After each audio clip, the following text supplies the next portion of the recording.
नमस्कार दोस्तों, आप सभी का स्वागत है जेआरएफ पॉलिटिकल एकेडमी पर।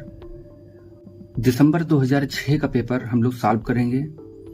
इसके पहले मैंने जून 2006 का पेपर सॉल्व करा दिया है, आप लोग उसको देख सकते हैं। इस वीडियो लेक्चर के माध्यम से मेरा प्रयास ये रहेगा कि दिसंबर के एग्जाम में पॉलिटिकल साइंस के पेपर में पूछे गए हैं उनको हम कैसे कंठस्थ कर सकते हैं, उनको कैसे याद रख सकते हैं, क्योंकि कुछ फैक्ट तो आपको याद करने ही पड़ेंगे, क्योंकि फैक्ट और कॉन्सेप्ट में एक रिलेशनशिप पाया जाता है। वो कॉन्सेप्ट पता है, यदि आप समझ गए हैं उसकी प्रक्रिया क्या है, तो आप उसका कभी भी फैक्ट नहीं भूल सकते हैं। तो मैंने प्रयास किया है कि सारे क्वेश्चंस को उसमें मैंने लिख दिया है कि कैसे कनेक्ट करेंगे आप, उसको याद कैसे रखेंगे, इसका प्रयास किया है। तो करते हैं और इसका पहला प्रश्न हम लोग देखते हैं। पहला प्रश्न राजनीतिक सिद्धांत और विचार से संबंधित है। निम्न में किस मध्ययुगीन विचारक ने अरस्तु के मूल राजनीतिक विचारों को अपनाया?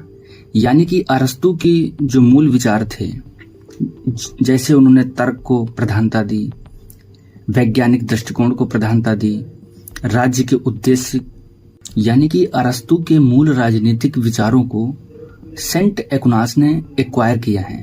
एरिस्टोटल के विचार को एक्विनास ने ग्रहण किया है, इसीलिए इन्हें कभी कभी बौद्धिक उत्तराधिकारी भी बोलते हैं। ठीक है, इसको आप कैसे कनेक्ट करेंगे? ए फॉर एक्विनास और ए फॉर एरिस्टोटल, यानी कि एरिस्टोटल के जो विचार हैं, जैसे उन्होंने तर्क को महत्व दिया है, वहीं पर एक्विनास ने भी तर्क को महत्व दिया है। यानी कि इनके विचार मिलते जुलते हैं, जो कि एरिस्टोटल से काफी ओतप्रोत प्रभावित हैं। व्याख्या है कि एक्विनास अरस्तु की पॉलिटिक्स के लैटिन अनुवाद से बहुत प्रभावित हुआ। उसने अरस्तु के दर्शन को मसीही धर्म की मान्यता के साथ समन्वित करके धर्मशास्त्री, नैतिक और राजनीतिक सिद्धांतों की ऐसी प्रमाणिक प्रणाली विकसित की जो रोमन कैथोलिक शिक्षाओं का आधार बनी। इस प्रकार से इस प्रश्न का जवाब सेंट थॉमस एक्विनास है, जो अरस्तु के मूल राजनीतिक विचारों को अपनाता है। इसके बाद दूसरा प्रश्न है, मनुष्य जन्म से स्वतंत्र है परंतु सर्वत्र बेड़ियों में जकड़ा हुआ है। हम सभी जानते हैं यह रूसो महोदय का कमेंट है। आप लोगों को ये भी ध्यान रखना है ये कमेंट किस पुस्तक में है और वो पुस्तक कब प्रकाशित हुई है। तो द सोशल कॉन्ट्रैक्ट पुस्तक है और इसका चैप्टर 1 है, इसी में इस कमेंट को दर्शाया गया है और यह पुस्तक 1762 में प्रकाशित होती है। व्याख्या क्या है? रूसो के अनुसार संपत्ति के प्रादुर्भाव से मनुष्य की स्वतंत्रता परतंत्रता में बदल गई, जिसको लक्ष्य करके वो कहता है कि मनुष्य स्वतंत्र उत्पन्न होता है किंतु वो सर्वत्र बेड़ियों में जकड़ा होता है। अब कोई नया कैंडिडेट है, उसको याद नहीं हो रहा है, तो एक तरीका है कनेक्ट करने का, यानी कि रूसो है और मनुष्य जन्म से स्वतंत्र है परंतु सर्वत्र बेड़ियों से जकड़ा हुआ है। जो मनुष्य बेड़ियों से जकड़ेगा या उसे जकड़ा रखा जाएगा, वो रो रो कर यही कहेगा कि मैं आजाद होना चाहता हूँ। ठीक है, जंजीर से, क्योंकि जंजीर में वो इंसान बंधा हुआ है। ऐसे आप कनेक्ट कर सकते हैं, लेकिन इस प्रश्न में आपको याद क्या रखना है? द सोशल कॉन्ट्रैक्ट बुक 1762 में लिखी गई है। इसका चैप्टर 1, इसी में इस कमेंट को दर्शाया गया है, इसलिए इसका जवाब जो है वो रूसो महोदय होंगे। अगला प्रश्न सूची 1, सूची 2, आपको मिलान करना है। द पॉलिटिक्स, हम सभी जानते हैं ये पुस्तक एरिस्टोटल की है। द प्रिंस मैकियावेली की है। द सोशल कॉन्ट्रैक्ट रूसो की है और ऑन लिबर्टी जेम्स मिल की है। लेकिन साथ साथ में ये भी पता रहना चाहिए कि कौन सी पुस्तक कब प्रकाशित हुई है। जैसे 1513 में द प्रिंस आती है, 1762 में द सोशल कॉन्ट्रैक्ट है और 1859 में ऑन लिबर्टी पुस्तक लिखी जाती है और 350 बीसी के करीब द पॉलिटिक्स पुस्तक लिखी जाती है। तो इसके हिसाब से इसका आंसर जो है वो फर्स्ट है। चौथा प्रश्न है, अरस्तु के अनुसार निम्न में कौन सी सरकार सबसे उच्चतम है? यानी कि कौन सी सरकार उच्चतम है, यानी कि सबसे अच्छी सरकार है। किसको मानता है? वो है शासन तंत्र, जिसको इंग्लिश में पॉलिटी कहते हैं। ठीक है, अब इस प्रश्न के जवाब के साथ साथ कुछ साइड की जानकारी भी हमें आनी चाहिए। जैसे एरिस्टोटल ने कुल 6 प्रकार के शासन वर्गों का वर्गीकरण किया है, जिसमें बैड फॉर्म और गुड फॉर्म। गुड फॉर्म कौन कौन सी है, इसको आपको याद करना है मैप से, MAP। पहला मोनार्क, एरिस्टोक्रेसी और पॉलिटी। ठीक, ये जो है बेस्ट फॉर्म है गवर्नमेंट का। और बैड फॉर्म क्या है, TOD, टिरनी, ओलिगार्की और डेमोक्रेसी। इस प्रकार इसका सबसे उच्चतम जो शासन वर्ग है वो शासन तंत्र को मानता है। अगला प्रश्न अभिकथन ए है, लॉक के अनुसार राज्य के कार्य और शक्तियां सीमित हैं। तो पहला ऑप्शन तो सही हो जाएगा। क्यों? क्योंकि वो कॉन्स्टिट्यूशनल गवर्नमेंट की बात करता है, सीमित सरकार की बात करता है। रीजन दिया गया है, राज्य का अस्तित्व जीवन, स्वतंत्रता और संपत्ति की सुरक्षा में है। ये दोनों कथन लॉक महोदय से हैं और दोनों सत्य हैं और इसकी कारण की व्याख्या भी करता है। सबसे पहले ये समझ लें कि लॉक महोदय ने राज्य को चौकीदार माना है, ना कि मालिक। ठीक है, और इसने 3 प्रकार के अधिकारों की बात की है। इसको याद करने का तरीका क्या है, LLP। पहला लाइफ, दूसरा लिबर्टी, तीसरा प्रॉपर्टी। राज्य जो है वो इन्हीं 3 अधिकारों की रक्षा करेगा, यानी कि उसकी शक्तियां सीमित करती है।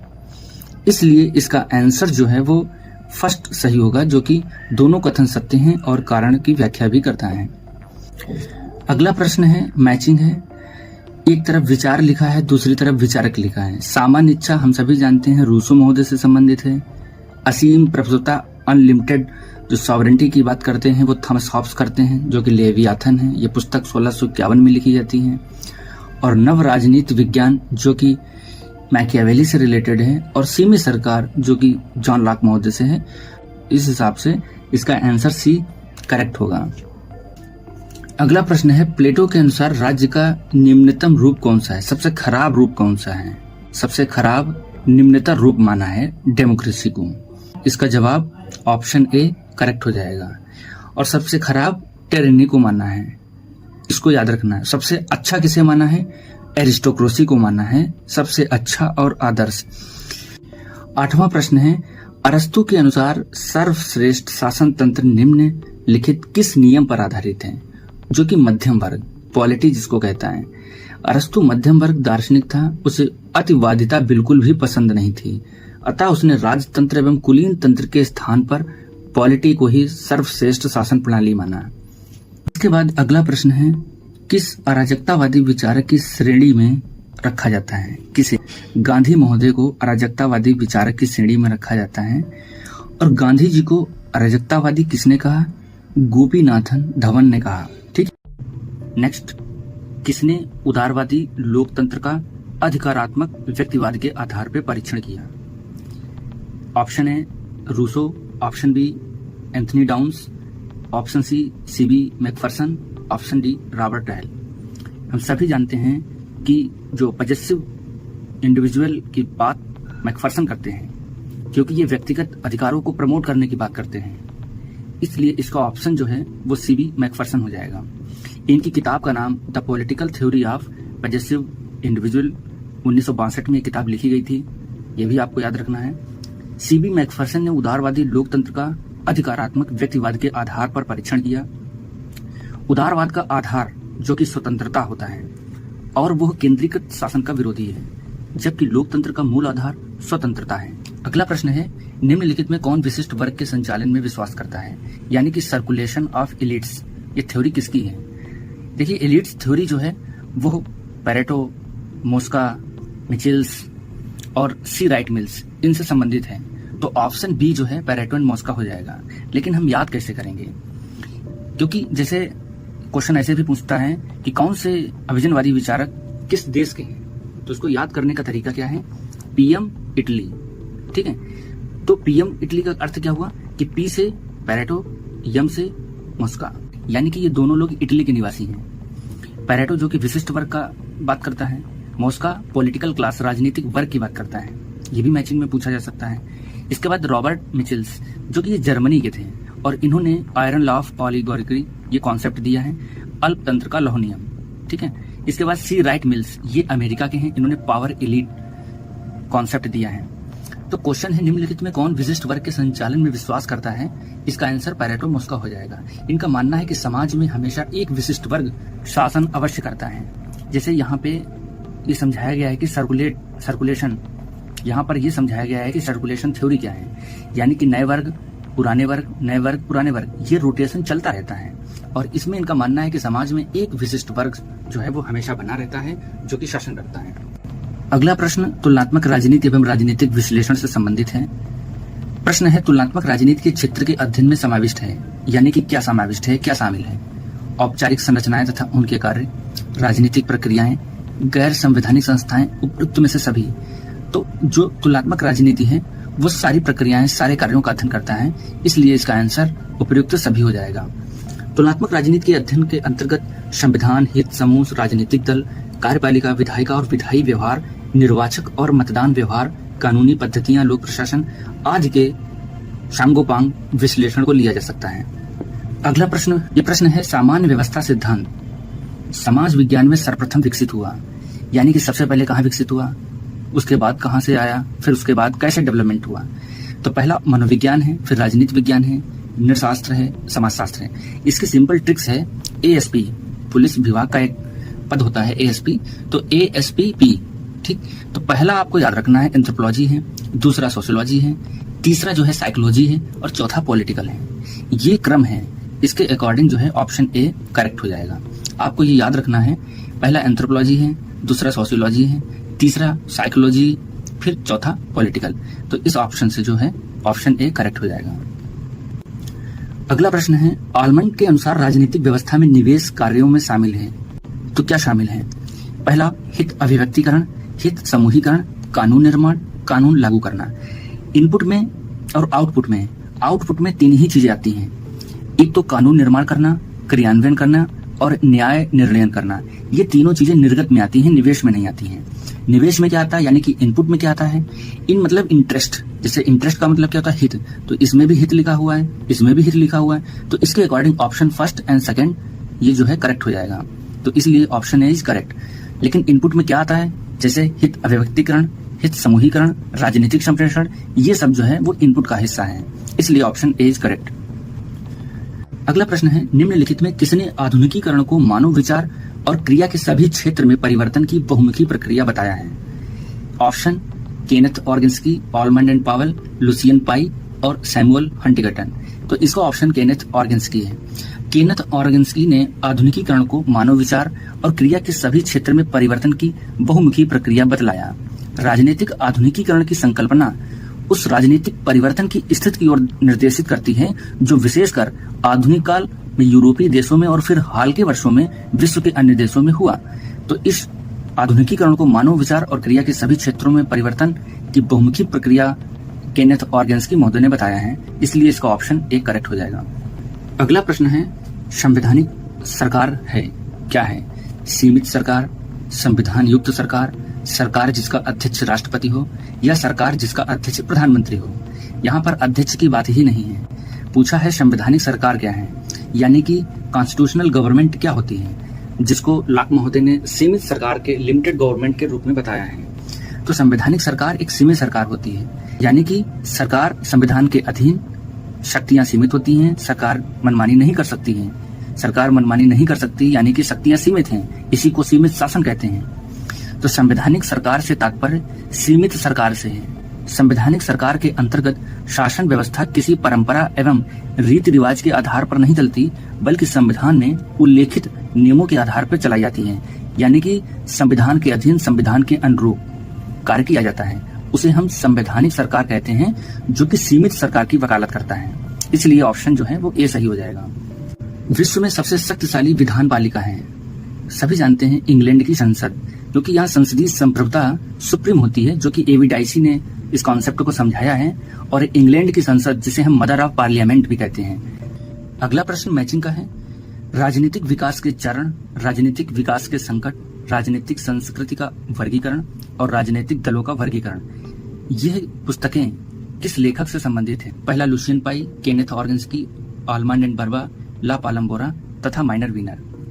देखिए, राजनीतिक विकास के चरण जो कि केनेथ ऑर्गेन्स्की से संबंधित हैं, राजनीतिक विकास का संकट लुसियन पाई से संबंधित है, और अल्मैन एंड बर्मा जो कि पॉलिटिकल कल्चर को डिफाइन करता है, और राजनीतिक दलों का वर्गीकरण ला पालम्बोरा तथा माइनर वीनर से संबंधित है।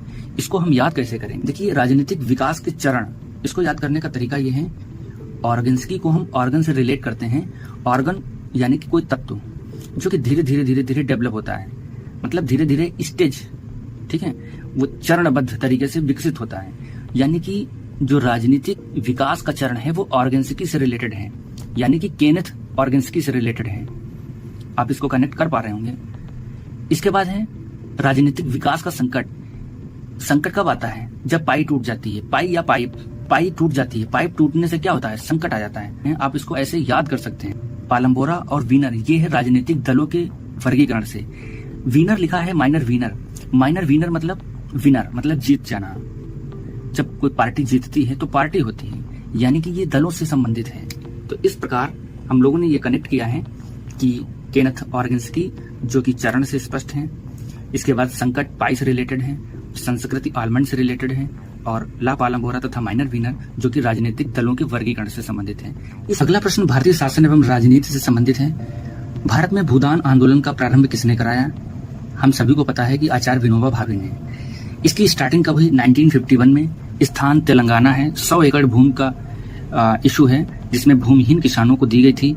यह सर्वोदय आंदोलन का ही हिस्सा था जो कि विनोबा भावे से संबंधित है। तो इसलिए इसका ऑप्शन जो है सी करेक्ट हो जाएगा। अगला प्रश्न है, पुस्तक पॉलिटिक्स ऑफ स्कैरसिटी के लेखक कौन है? Option Myron Weiner, Morris Jones, Rajni Kothari, Paul Brass. इसका करेक्ट ऑप्शन माइनर वीनर हो जाएगा। कैसे आप याद करेंगे?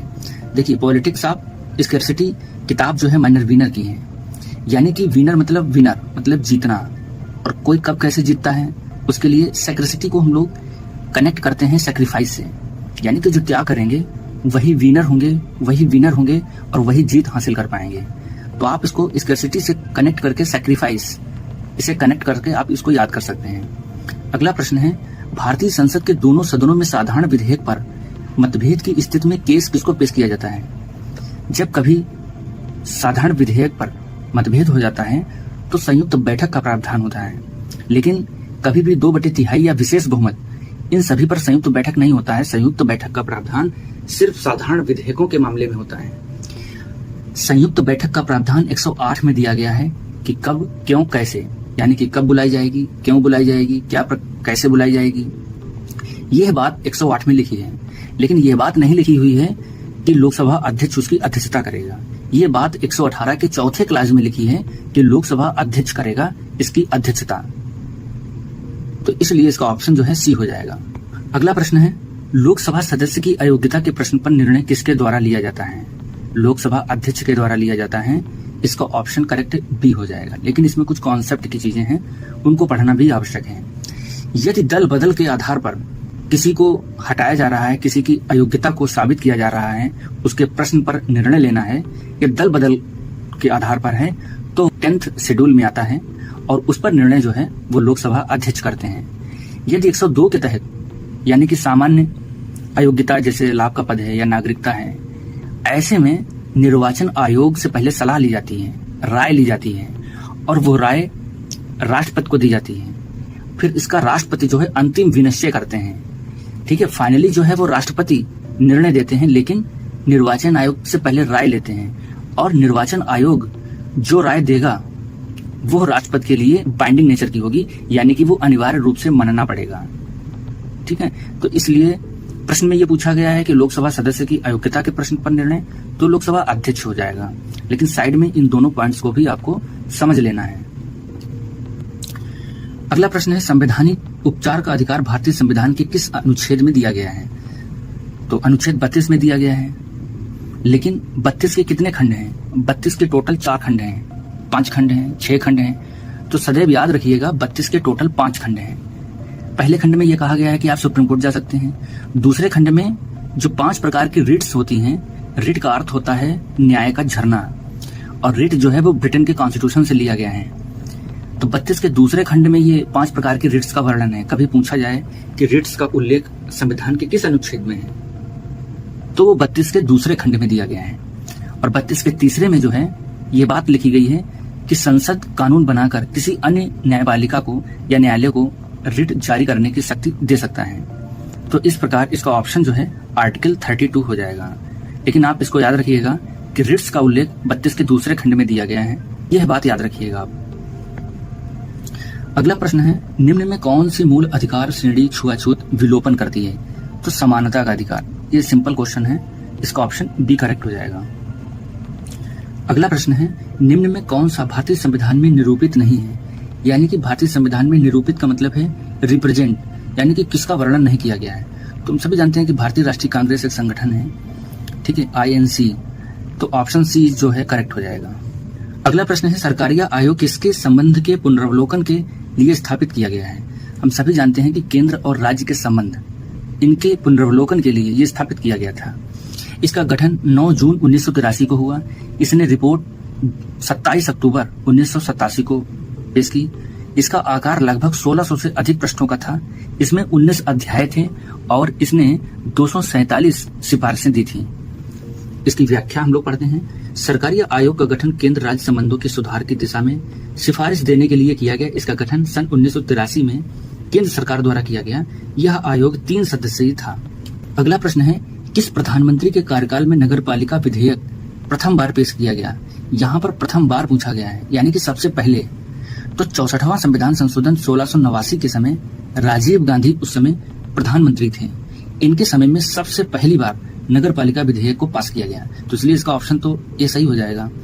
लेकिन इसको सबसे पहले लोकसभा में रखा जाता है और लोकसभा से ये पास हो जाता है, लेकिन राज्यसभा में फेल हो जाता है। राज्यसभा में फेल हो जाने के बाद कुछ समय के बाद फिर रखा जाता है और नरसिम्हा राव उस समय प्रधानमंत्री होते हैं, जिसको हम लोग 74वां संविधान संशोधन 1992 बोलते हैं। और ये लागू कब होता है? 1 जून 1993 को। तो राजीव गांधी के प्रधानमंत्री काल के समय ये नगरपालिका विधेयक प्रथम बार पेश किया गया। राजीव गांधी श्रीमती इंदिरा गांधी की मृत्यु के पश्चात भारत के प्रधानमंत्री बने। देखिए, व्याख्या जो है वो इस प्रश्न के संदर्भ के हिसाब से नहीं है, इसलिए ये जरूरी हो जाता है कि प्रश्न को समझें और उसी से रिलेटेड कुछ एक्स्ट्रा पॉइंट आपके पास होने चाहिए। अगला प्रश्न है, निम्न में किस राजनीतिक दल के संसद सदस्य आनुपातिक रूप से सबसे अधिक फौजदारी मुकदमे में पंजीबद्ध हैं? ये उस समय के डाटा के हिसाब से राष्ट्रीय जनता पार्टी है, ठीक है। और प्रेजेंट में परसेंटेज के मामले में शिवसेना है और संख्या के आधार पर बीजेपी है, जिसमें कि 94 MP आते हैं। तो इसलिए इसका ऑप्शन जो है वो राष्ट्रीय जनता पार्टी। अगला प्रश्न है, कानून द्वारा स्थापित प्रक्रिया न्याय पद्धति की विशेषता कहाँ की है? ये भारत की है। देखिए, कानून द्वारा स्थापित प्रक्रिया को सबसे पहले जापान ने एक्सेप्ट किया। इसके बाद एक दूसरा टर्म है विधि की सम्यक प्रक्रिया, ये अमेरिका से संबंधित है। इसे बोलते हैं ड्यू प्रोसेस ऑफ लॉ, यानी कि कानून बना देना ही पर्याप्त नहीं है। न्यायपालिका ये भी चेक करेगी कि वह कानून न्यायपूर्ण है, उचित है, तर्कसंगत है कि नहीं। और कानून द्वारा स्थापित प्रक्रिया, इसमें कानूनी प्रक्रिया देखी जाती है। तो इस प्रकार कानून द्वारा स्थापित प्रक्रिया जो टर्म है ये भारत और जापान से संबंधित है। अगला प्रश्न है असर्शन और रीजन से है, भारतीय सर्वोच्च न्यायालय बुरे कानून को अवैध घोषित नहीं कर सकता है। ये बिल्कुल गलत है। रीजन क्या है? भारतीय सर्वोच्च न्यायालय कानून की स्थापित प्रक्रिया का अनुपालन करता है। रीजन बिल्कुल सही है, लेकिन जो कथन है वो गलत है, इसलिए इसका ऑप्शन जो है डी करेक्ट हो जाएगा। अगला प्रश्न लोक प्रशासन से संबंधित है। मिन्नोब्रुक सम्मेलन किस वर्ष हुआ? हम सभी जानते हैं कि 1968 में हुआ। पहला 1968 में हुआ, सेकंड 1988 में, थर्ड 2008 में। 20 वर्षों के बाद ये हुआ। सबसे पहले अध्यक्षता वाल्डो ने की, दूसरे की जॉर्ज फेडरसन ने की और तीसरे की रोजमेरी ने की। ये भी आपको याद रखना है। तो इसका ऑप्शन जो है वो ए करेक्ट हो जाएगा। अगला प्रश्न है, निम्न में किसने लोक प्रशासन के पृथक अध्ययन पर बल दिया? स्टडी ऑफ एडमिनिस्ट्रेशन 1987 में, जो कि वुड्रो विल्सन लिखते हैं। इसी पुस्तक में पीए यानी कि पब्लिक एडमिनिस्ट्रेशन और पॉलिटिक्स को ये डिवाइड करते हैं, अलग अलग करते हैं, पृथक अध्ययन करते हैं। वुड्रो विल्सन के प्रशासन के अध्ययन पर निबंध की विषय वस्तु का उद्देश्य प्रशासन को राजनीति से अलग एक स्वतंत्र विषय के रूप में प्रतिष्ठित करना था। इसलिए इस प्रश्न का जवाब जो है ऑप्शन बी वुड्रो विल्सन होगा। इन्होंने पृथक अध्ययन पर बल दिया। अगला प्रश्न है, टेलर द्वारा विकसित वैज्ञानिक प्रबंध के नियमों में समाविष्ट है। टेलर के वैज्ञानिक प्रबंध का संबंध हाई पे, स्टैंडर्ड मेथड और वर्किंग कंडीशन से रिलेटेड है, इसलिए इसका ऑप्शन जो है वो बी करेक्ट हो जाएगा। अगला प्रश्न है, निम्न में किसने संगठन के 14 नियमों का प्रतिपादन किया? Henry Fayol. हेनरी फेयोल को फादर ऑफ एडमिनिस्ट्रेटिव मैनेजमेंट इन्हें कहा जाता है और इन्होंने 14 सिद्धांत दिए हैं। इसके बाद 5 प्रकार के फंक्शन दिए हैं जिसको हम लोग POCCC बोलते हैं, जिसमें ये C का मतलब होता है कमांडिंग, कोऑर्डिनेटिंग और कंट्रोलिंग। हेनरी फेयोल ने संगठन के 14 नियम बतलाए हैं जिसमें 5 महत्वपूर्ण हैं: योजना, संगठन, आदेश, समन्वय और नियंत्रण। अगला प्रश्न है, सहायकारी कार्य को घर बार संभालने का कार्य किसने कहा है? सूत्र स्टाफ से रिलेटेड है और यहाँ पर इसका अर्थ है यानी कि हाउस कीपिंग फंक्शन की बात जो है वो विलोबी करते हैं। ठीक है, तो WF विलोबी ने सहायक कार्यों को घर बार संभालने का कार्य कहा है। अगला प्रश्न पोस्ट कार्य से संबंधित है। ये किसने इसको प्रतिपादित किया था? तो हम सभी जानते हैं लूथर गुल्बिक ने इसे प्रतिपादित किया था। 1937 में एक पुस्तक आई थी, paper on the science of administration. इसी में इसका उल्लेख किया गया था और इसके सह संपादक कौन थे ये पूछा जा सकता है अलग से, वो उर्विक महोदय थे। स्थानीय शासन सुधार से संबंधित निम्न का कालानुक्रम का सही कूट बनाइए। सबसे पहले लॉर्ड रिपिन, मेयो, मेहता और बलवंत राय मेहता।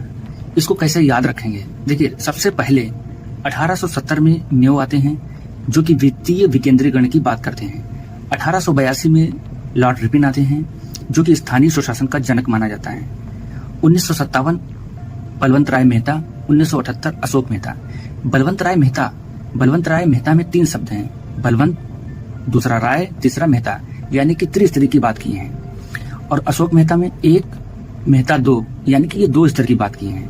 तो कुल मिला के इसका ऑप्शन जो है वो ए करेक्ट हो जाएगा, यानी कि सबसे पहले मेयो है, इसके बाद रिपिन है, इसके बाद बलवंत राय मेहता है और इसके बाद अशोक मेहता है। इसके बाद केवल संगठन के मुखिया को ही सभी सदस्यों को रिपोर्ट करना चाहिए। इस सिद्धांत को क्या कहेंगे? यानी कि केवल एक, यानी कि एकता, यानी कि आदेश की एकता से संबंधित है। आदेश की एकता का अर्थ है कि संगठन के अंतर्गत कार्य करने वाला कोई भी कर्मचारी अपने से ऊंचे एक से अधिक अधिकारी से आदेश ग्रहण नहीं करेगा। इसके बाद अगला प्रश्न है, एडमिनिस्ट्रेटिव बिहेवियर पुस्तक के लेखक कौन है? हर्बर्ट साइमन है। हर्बर्ट साइमन की रचना एडमिनिस्ट्रेटिव बिहेवियर को निर्णयन प्रक्रिया के अध्ययन की दृष्टि से उल्लेखनीय ग्रंथ माना जाता है। साइमन के लिए प्रशासन कार्य करने की कला है। उन्होंने उन प्रक्रियाओं एवं विधियों पर बल दिया है जिनसे कार्रवाइयां सुनिश्चित होती हैं। हर्बर्ट साइमन 1947 में ये बुक आती है और इन्होंने डीएम थ्योरी दी है, यानी कि डिसीजन मेकिंग, और बाउंडेड रेशनलिटी कॉन्सेप्ट को भी इन्होंने समझाया है। और इस एक और फैक्ट है, इन्हें नोबेल प्राइज 1978 में मिला है, ये भी आप नोट कर लीजिएगा।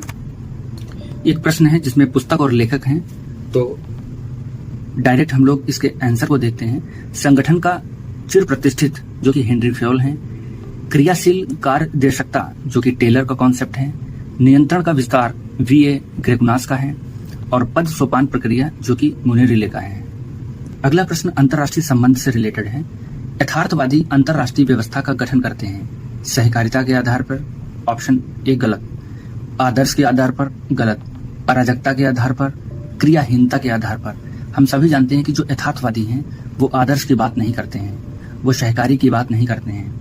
यानी कि जो रियलिज्म है वो ये मानता है कि नो वर्ल्ड गवर्नमेंट, यानी कि अराजकता। यहाँ पर अराजकता का अर्थ अव्यवस्था नहीं है बल्कि सर्वोच्च विश्व सत्ता का अभाव है।